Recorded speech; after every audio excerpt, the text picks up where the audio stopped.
प्रणाम आप सभी को। मेरा नाम सुशील है। सुभद्रा कुमारी चौहान ने एक से बढ़कर एक मानवीय भावनाओं और संवेदनाओं को पुष्ट करने वाली कहानियां लिखी। उन्हीं में से एक कहानी तीन बच्चे का पाठ आज मैं कर रहा हूँ। मेरे बच्चों में से प्रत्येक ने अपने लिए एक एक बगीचा लगाया था। बगीचा क्या, फूलों की छोटी छोटी क्यारियां थीं।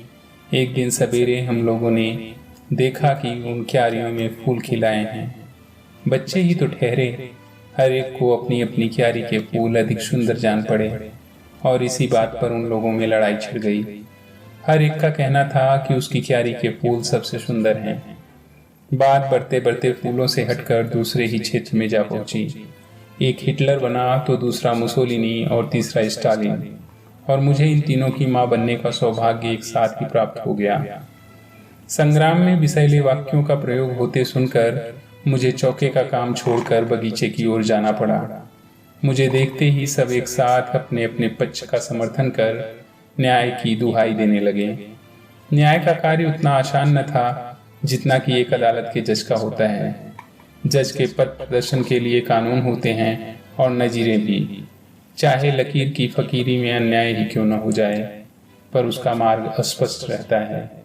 मेरे सामने न नजीर थी न कानून, फिर भी मुझे यह लड़ाई समाप्त करनी थी और न्यायपूर्वक। मैं सोच ही रही थी कि निर्णय के लिए जूरी क्यों न नियत कर लिए जाएं, कि इतने में ही बच्चों के काका जी आते दिखाई दिए। चीखना चिल्लाना तो दूर, उन्हें किसी का पंचम स्वर के ऊपर बोलना तक पसंद नहीं है। बच्चों को लड़ते देखकर बोले, अच्छा यह लड़ाई किस लिए है? यदि तुम लोग लड़े भिड़े तो मैं तुम्हारी माँ को सत्याग्रह न करने दूंगा। मेरे हिटलर मुसोलिनी शांत हो गए। माँ के बिना जिन्हें स्कूल जाने में कष्ट होता है, माँ के बिना जिनका काम नहीं हो सकता, वही मेरे बच्चे चाहते थे कि मैं सत्याग्रह करूं और जेल जाऊं। अब मैंने उनसे पूछा कि कोई शिकायत तो नहीं है, तो सब एक स्वर में बोल उठे, नहीं माँ, सभी क्यारियों के फूल सुंदर हैं, तुम सत्याग्रह करो और जल्दी जेल जाओ। हम सब भीतर जाने को थे कि बाहर से गाने की आवाज आई।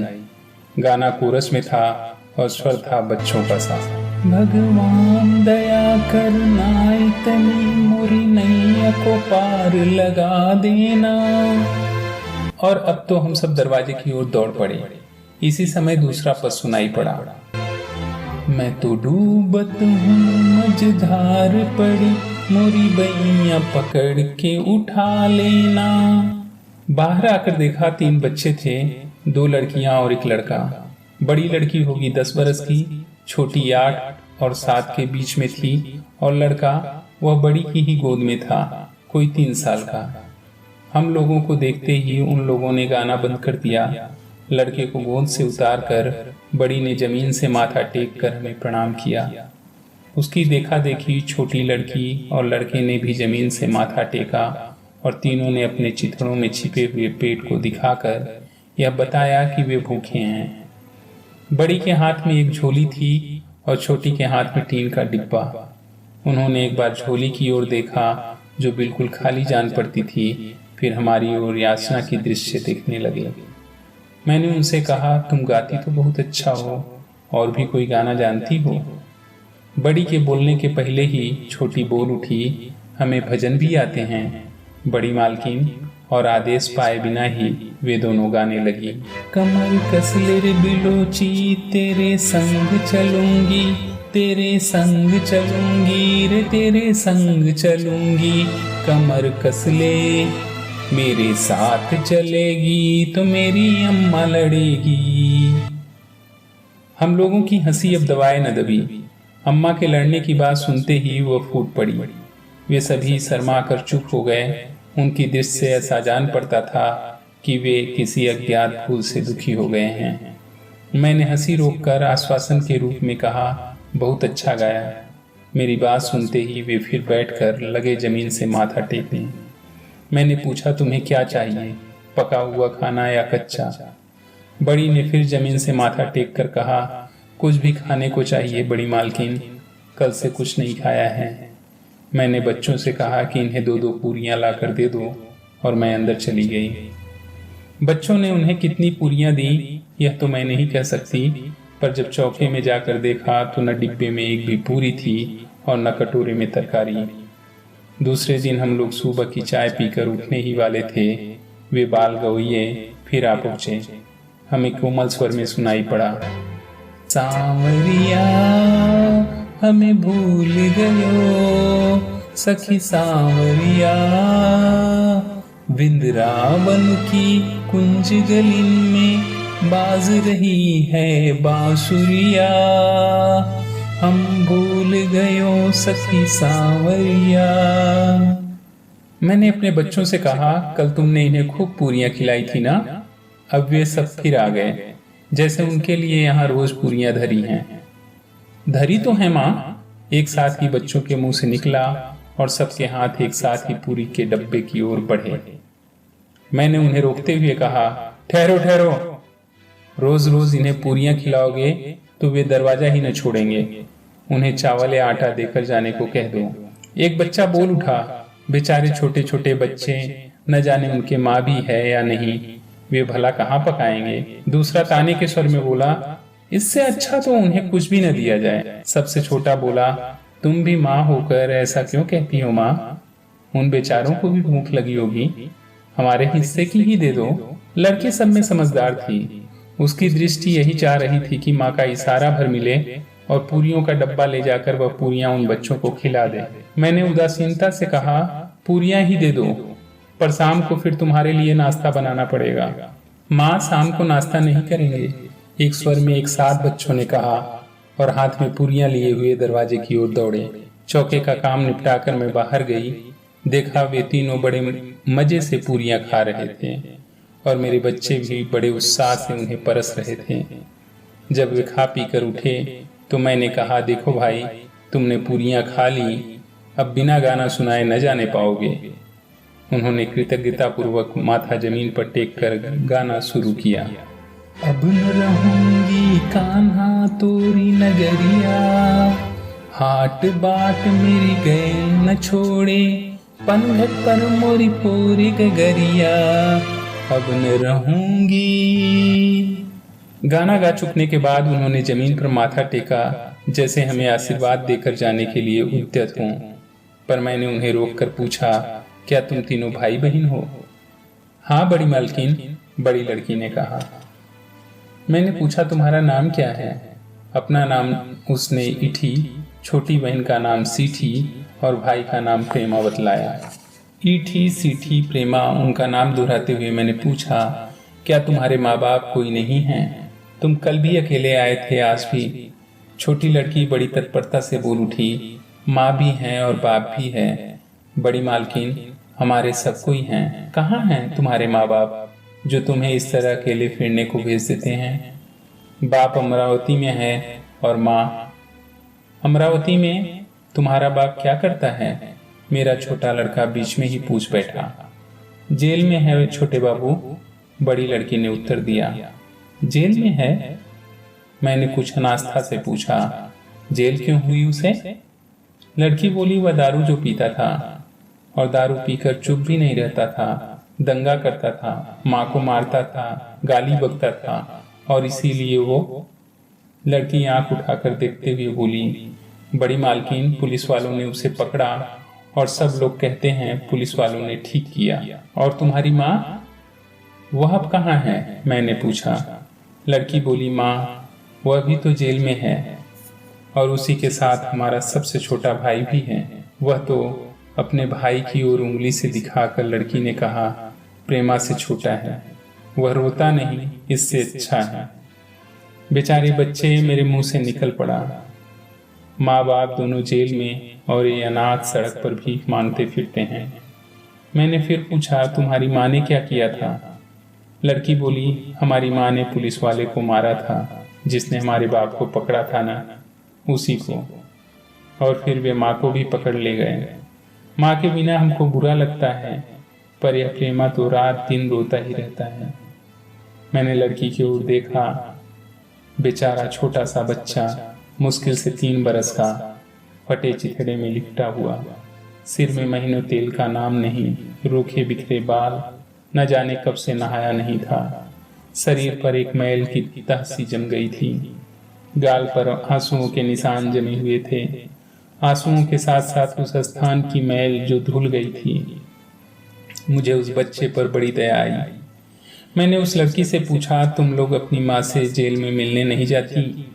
छोटी बोल उठी, जाती हैं बड़े मलकिन। बड़ी ने कहा, 3 महीने में एक बार मुलाकात होती है। एक बार मुलाकात करने गए थे, दूसरी बार 3 महीने के बाद जब हम लोग गए तो मालूम हुआ कि माँ को यहाँ के जेल में भेज दिया है। तो हम लोग सब काली माँ के साथ यहाँ चले आए। काली माँ भी भीख मांगती हैं। तुम लोग रात को कहाँ रहती हो? सोती कहाँ हो? तुम्हें डर नहीं लगता? मैंने पूछा। बड़ी लड़की ने कहा, जेल के पास एक नाला है, हम लोग रात को वहीं पुल के नीचे माँ की बातें करते करते सो जाते हैं। कभी कभी काली माँ भी आ जाती है, पर वह रोज नहीं आती। माँ की सजा कितने दिन की है? 2 साल की, बड़ी लड़की ने कहा। हम रोज जेल को देखते हैं, हमारी माँ वहीं तो है। जब माँ छूटेगी हम उसको साथ लेकर देश जाएंगे। एक प्रकार की खुशी से बालिका पुलकित हो उठी। अपनी माँ को जैसे लेकर वह सचमुच देश जाने की तैयारी कर रही है। मैंने लड़की से पूछा, तुम लोग नहाती हो कभी? संकोच से बड़ी लड़की चुप रही। छोटी ने कहा, हमारे पास दूसरे कपड़े नहीं है ना। मेरा इशारा पाते ही मेरे बच्चों ने अपने पुराने कपड़ों में से बहुत से कपड़े ला दिए। मेरा चित्त उदास हो गया। मैं कमरे में बैठकर कुछ सोचने लगी और वे बच्चे कपड़े लेकर खुशी खुशी चले गए। कुछ दूर से गाने की आवाज आई, मैं तो डूबत हूँ मझधार पड़ी, मोरी बैया पकड़ के उठा लेना। बहुत से सुंदर पद पढ़े, लिखे और सुने थे, पर स्वर और आत्मा का ऐसा संयोग तो कहीं नहीं देखा था। शब्द वस्तु का ऐसा मेल तो कभी चित्रित नहीं हुआ। मैं उन्हें बुलाने के लिए झपटी, पर तब तक वे दूर निकल गए थे। इस घटना के दूसरे ही दिन मैं भी युद्ध विरोधी सत्याग्रह करके जेल की अतिथि बनी। मेरे और बच्चों ने तो हंसी खुशी विदाई दी, पर सबसे छोटी मीनू बहुत छोटी होने के कारण मुझे छोड़कर घर में न रह सकी, अतएव वह मेरे साथ ही गई। उस समय जबलपुर जेल में कोई अन्य राजबंदिनी न थी। अकेले होने के कारण मैं अस्पताल में रखी गई। मेरी सेवा के लिए 2 साधारण स्त्री कैदीने रात में मेरे साथ रहती थी। दिन में सब लोग एक साथ रह सकते थे। कैद खाने की दुनिया भी एक विचित्र वस्तु है। यह कौन है? चोर। यह चरस बेचती थी और इसने अपने नवजात शिशु की हत्या करने की चेष्टा की थी। पर मां होकर वह हत्या कर सकती थी, इसका मुझे विश्वास न हुआ। और यह लड़की, यह तो अभी बहुत कम उम्र है। इसने क्या किया था? इसने अपने पति और सास को जहर दिया था। मैं कांप उठी।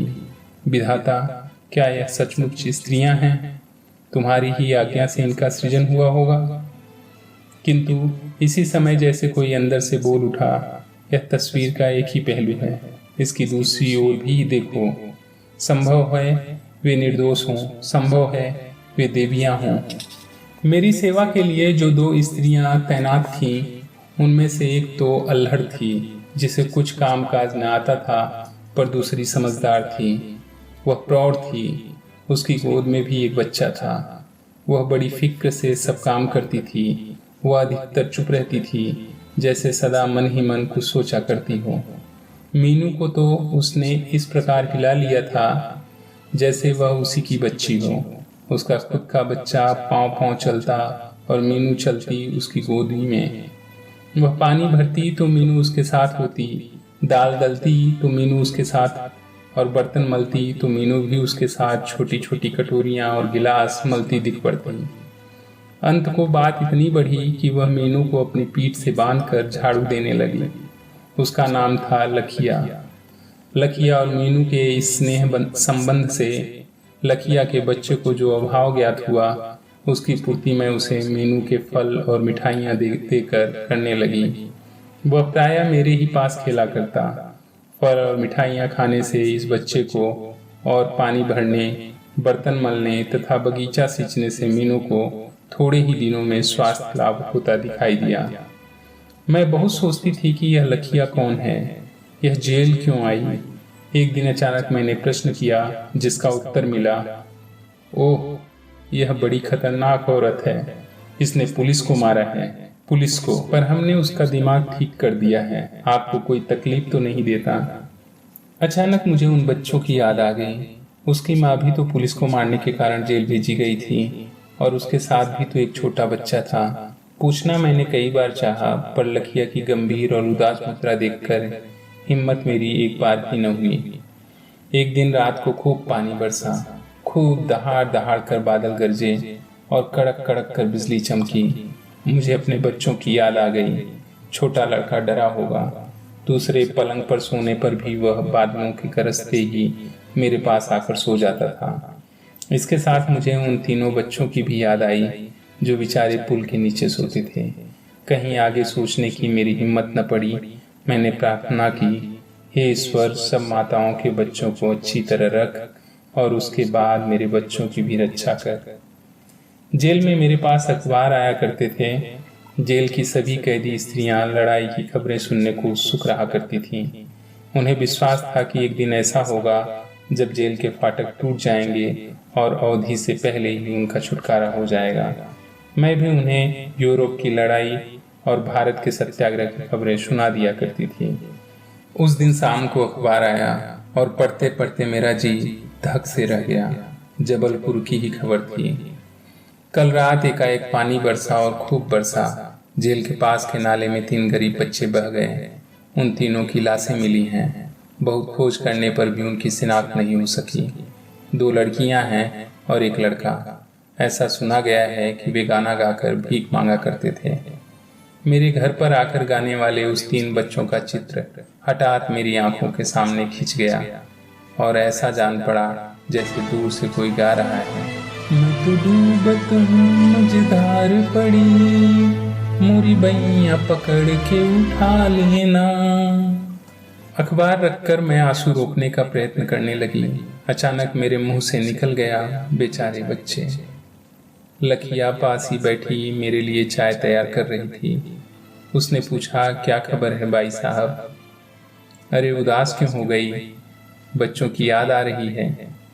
मैं उसे कुछ भी उत्तर न दे सकी। वह फिर बोली, थोड़े ही दिन तो और हैं भाई साहब, कट ही जाएंगे। फिर बच्चे अपने बाप के साथ तो हैं, फिक्र क्यों करती हो? उसकी ओर देखने की मेरी हिम्मत नहीं थी, पर मुझे ऐसा जान पड़ा जैसे उसने बात खत्म होते न होते एक गहरी सांस ली और आंखों के आंसू पोंछ लिए। मैंने अपनी सब शक्ति संचित करके उससे पूछा, लखिया, तेरे और बच्चे हैं या यही एक है? आंखों में आंसू और ओठों पर एक क्षीण मुस्कुराहट के साथ वो बोली, एक ही क्यों भाई साहब? मेरी बच्ची की ओर इशारा करके, वह बिटिया भी तो है। मैंने कहा, ये तो जेल के भीतर है, जेल के बाहर कितने हैं? लखिया एक गहरी सांस लेकर बोली, जेल के बाहर भाई साहब, वो तो भगवान के हैं, अपने कैसे कहूँ? और उसके बाद वह अखबार की खबर पूछती ही रह गई, पर मैं उसे कुछ भी न बतला सकी।